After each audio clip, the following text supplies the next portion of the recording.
बहुत पहले की बात है, एक राज्य में सिरम नाम का राजा था। राजा सिरम की कई पत्नियां थी। कैटरीन और मारिया नामक दो बेटियां थी।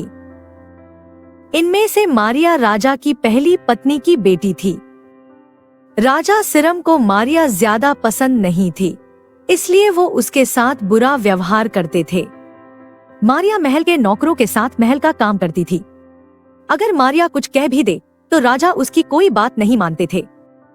कुछ सालों बाद राजा सिरम की मौत हो गई, तो प्रजा की इच्छा से राजा की पहली बेटी मारिया को राजगद्दी दे दी गई।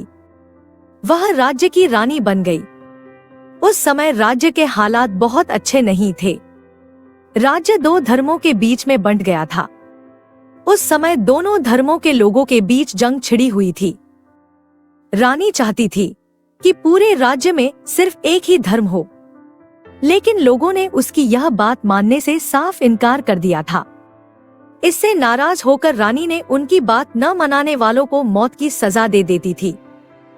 रानी की इस क्रूरता की वजह से राज्य के लोग उससे नफरत करने लगे। ऐसा भी कहा जाता है कि रानी बहुत घमंडी हो गई थी।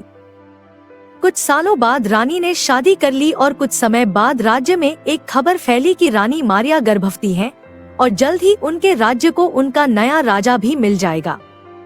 इस बात से सभी खुश हुए, लेकिन उस समय रानी के साथ बहुत ही अजीब घटना हुई। उनके गर्भ से किसी भी बच्चे का जन्म नहीं हुआ, बल्कि कुछ ही महीनों के बाद रानी का पेट फिर से छोटा हो गया। वहाँ के ओझा लोगों ने अपनी तंत्र विद्या से बताया कि रानी के गर्भ में कोई बच्चा नहीं, बल्कि एक साया आकर निवास करता है।